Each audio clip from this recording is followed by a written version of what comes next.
Olá pessoal, chegou a hora de abordarmos um assunto muito importante.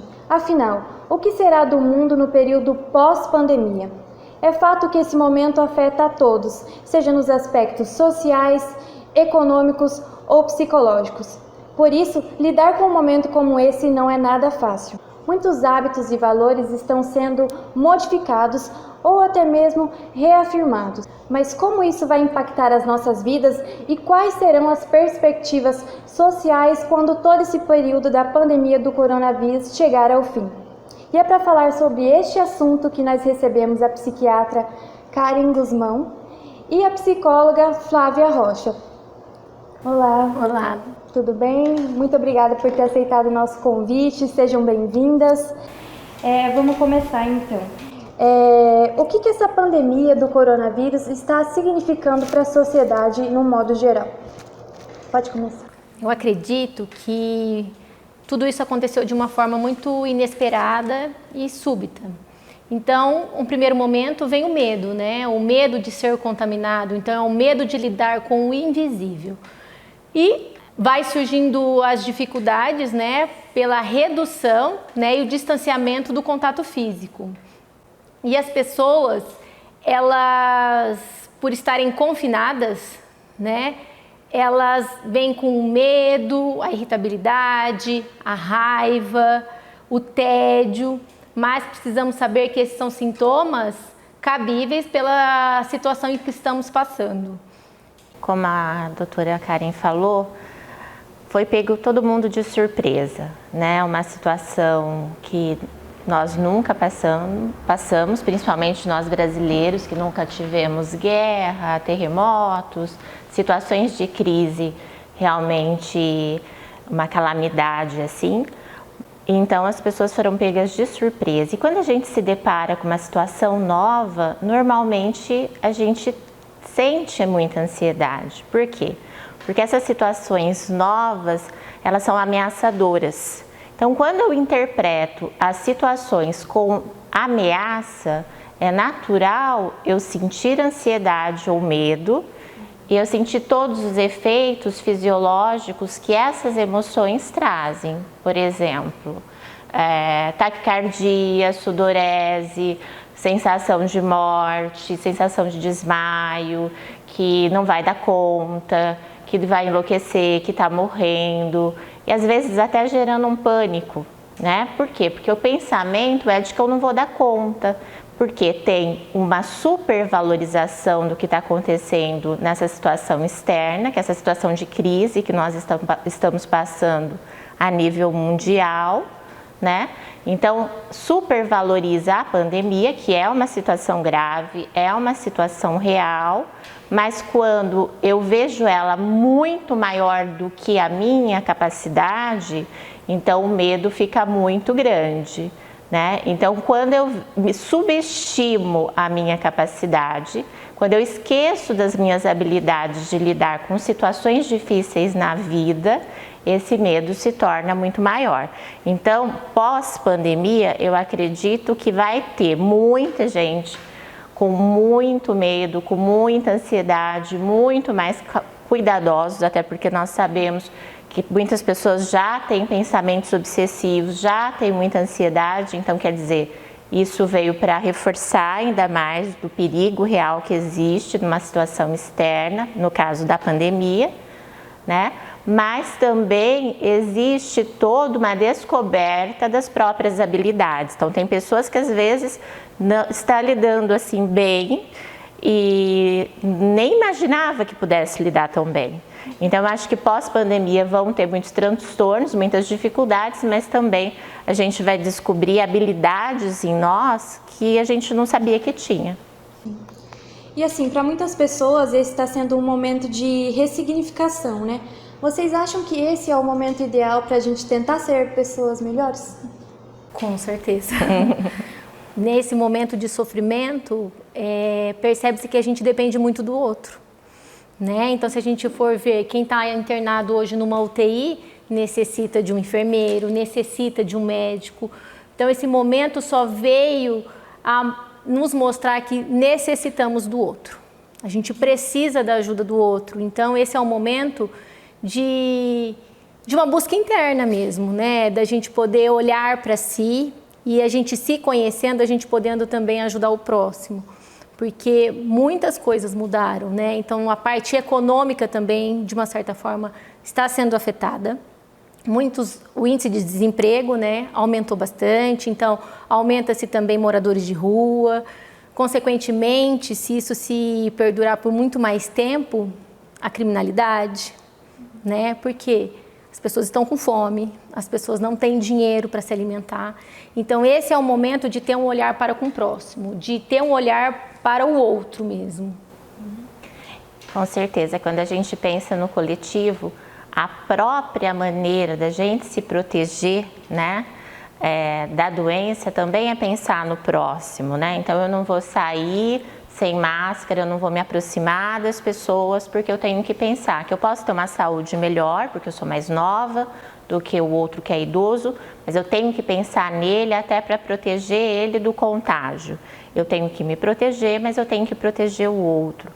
Como a Karen disse, tem toda a questão também das consequências da pandemia. Isso. Então, essa consequência, o desemprego, as dificuldades econômicas, também faz com que a gente reflita sobre a importância de pensar que será que na casa do outro tem alimento?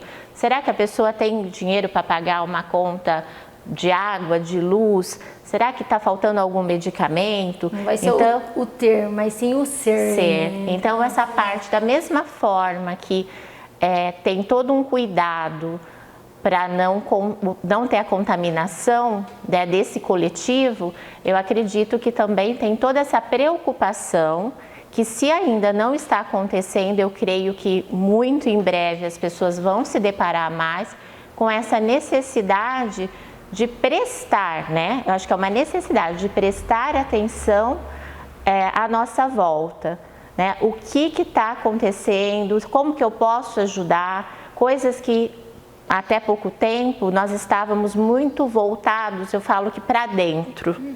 Nós estávamos muito egoístas, muito no que é importante para mim, no que é para minha família, para o meu trabalho, para o eu. Muito individualismo. O mundo geralmente tem sido muito individualista, né? Sim. Eu vejo que essa pandemia, ela tem os lados positivos, entendeu? Então, a gente estava vivendo na pressa, era na agilidade, era o para ontem, né? Então, era tudo muito rápido. Então, as falas são rápidas, as conversas são rápidas, os relacionamentos são superficiais. Então, parece que estava tudo muito gasoso, era tudo muito descartável. E chegar em casa era não ter tempo com a família para ter uma refeição. O trabalho, ele tinha uma ocupação muito maior na nossa vida, assim. E a pandemia veio agora para colocar um freio e falar assim, e agora? Eu preciso viver a espera. A espera do novo, porque eu não sei o que vai acontecer. A espera, o que vai ser de mim, o que vai ser do meu país, o que vai ser da minha família. Então, ela só veio o quê? Dar um freio, assim, para podermos o quê? Eu acho que dá um significado diferente para a nossa vida, para o que nós fazemos, da forma que vivemos, de ter esse olhar para com o outro também. Então, eu acho que é um momento de autoconhecimento também, você não acha? Acho. Porque se a gente for ver, as pessoas estão, como ela disse, estava toda uma correria, né? Tão voltada para o trabalho, que tinha que ser tudo muito rápido. Eu preciso disso agora, eu não consigo esperar, eu tenho que realizar as minhas vontades. E a gente achava que a gente não dava conta de esperar. A espera também gerava uma ansiedade nas pessoas. Não, eu não consigo, será que não tem como adiantar? E se acontecer tal coisa, o que eu posso fazer para adiantar as coisas? Agora não. Agora a gente vê que a gente dá conta, ou a gente dá conta ou a gente sofre. Então, ou a gente aceita que a gente tem que esperar essa pandemia passar, que a gente tem que esperar o sistema de saúde informar o que a gente pode e não pode fazer, o que o governador vai liberar e não vai liberar, o que o prefeito, enfim. A gente tem que esperar e aceitar a vontade do outro. Né? Então, nesse momento, a gente começa a perceber também que coisas que a gente achava que não dava conta, que era essa espera, lidar com o não ter as coisas no imediato, né? A gente também está podendo ver que é sofrido, mas que a gente dá conta. E vocês acreditam que a religiosidade pode ser algo que pode nos ajudar nesse momento? Se a pessoa tem uma prática religiosa, eu costumo dizer assim, eu gosto de trabalhar muito com o sistema de valores, né? Então, quais são os seus valores? O que é importante para você? O que vale a pena ter na sua vida? Quem vale a pena ter próximo? O que vale a pena ter na sua vida? Né? Então, se dentro desses valores existe essa religiosidade, né? Então isso vai ajudar muito. Por quê? Porque você vai estar vivendo uma vida que vale a pena para você, mesmo que você não possa, como nós estamos agora, sem poder participar de uma missa, sem poder ir até as reuniões, terços, mas é importante essa fé viva, essa religiosidade. Eu posso praticar, como nós estamos vendo na paróquia, essa oração em casa, né? Essa vivência espiritual, essa prática religiosa dentro de casa. Então, eu posso me aproximar disso dessa maneira. Agora, se são pessoas que não tinham já, né, essa vivência, eu tenho visto sim pessoas que não tinham práticas religiosas, que não se dizia ter uma religião e que hoje estão mais voltadas à oração. Por quê? Porque é uma estratégia que acalma, que dá confiança, porque a minha ansiedade, eu pensar que eu sou frágil, que eu estou vulnerável, eu pensar que existe um Deus, que não existe nada além dele, que ele é maior, que tem, São Miguel diz, quem como Deus? Né? Se eu tenho um Deus que me protege, claro que isso vai me dar uma segurança muito maior. Mas existem pessoas que não têm essa vivência, que não têm, e a gente tem que respeitar. Mas quem tem essa religiosidade, com certeza, vai passar por essa de uma forma bem mais tranquila. Você quer falar alguma coisa? Eu acredito que o sofrimento, ele abre um caminho para a espiritualidade. Então, eu vejo que essa busca interna, né? Então, que essa busca interna desse meu conhecer, eu dou espaço para manter o contato com o divino. Então, é com essa ligação que eu tenho em oração, em sintonia com Deus, é onde eu consigo me transformar e nessa transformação eu consigo auxiliar o próximo. Eu acho que é nesse contexto, assim. Então, a espiritualidade, ela vem trazer essa esperança. Então, para mim, fé é isso. Se a gente for ver no latim, fé chama fides, fidelidade.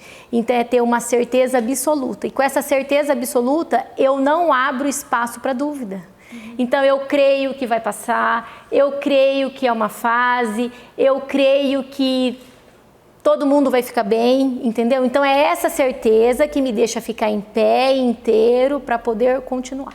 Para voltando um pouco a esses aspectos sociais, né, que o coronavírus pode causar, em uma reportagem no jornal Estadão, o diretor da ONU falou que essa crise do coronavírus, ela pode causar fome em proporções bíblicas. Na opinião de vocês, as pessoas, né, geralmente com uma notícia dessa acabam tendo um pouco mais de medo, né? Um medo do amanhã, né? Se isso realmente acontecer, o que isso vai gerar na vida das pessoas? Assim, a pandemia ela já é um fator estressor. Então, isso a longo prazo e com uma permanência, isso pode ocasionar o quê? Desequilíbrios hormonais, bioquímicos, né? E ao longo prazo, isso eu posso desenvolver um transtorno mental grave, né? E isso, consequentemente, eu vou tendo o quê? Uma alteração na funcionalidade do indivíduo. Então, me deparar com essa pandemia, viver esse estresse a longo prazo, eu posso ter uma doença. E saber de uma notícia dessa, como viver com isso? Muitos vão viver de uma forma tranquila, porque às vezes tem uma resiliência né, de como lidar com o problema, como lidar com a dificuldade, tem uma superação maior. Às vezes não consegue enxergar essa notícia tão negativa de uma forma tão ruim, consegue ver o lado positivo mediante a tudo isso. Então é importante o quê? Não sermos esponja, filtrar o que é necessário. Então, vamos ter, mas não dá para pensar lá na frente, vamos viver o hoje. Então, viver o hoje, o que eu consigo fazer hoje? Porque senão isso vai gerar um fator estressor, isso vai me dar muito mais ansiedade e eu posso o quê? Desenvolver doenças mesmo, psicológicas, comportamentais, e isso vai acarretando. Então eu posso também pegar essa minha ansiedade e derivar para outras coisas. Tem gente que estão bebendo em casa, né? Então são tantas coisas que pode desenvolver um transtorno nesse momento, então a gente precisa ter um cuidado e um olhar, né, melhor sobre toda essa situação. Então, muito obrigada. Eu queria agradecer a presença de vocês, a colaboração de vocês para o embasamento dessa discussão, que é muito importante, né? E eu espero que você tenha gostado, você aí de casa, e que tudo que foi dito aqui possa te ajudar a enfrentar melhor esse momento. Até mais!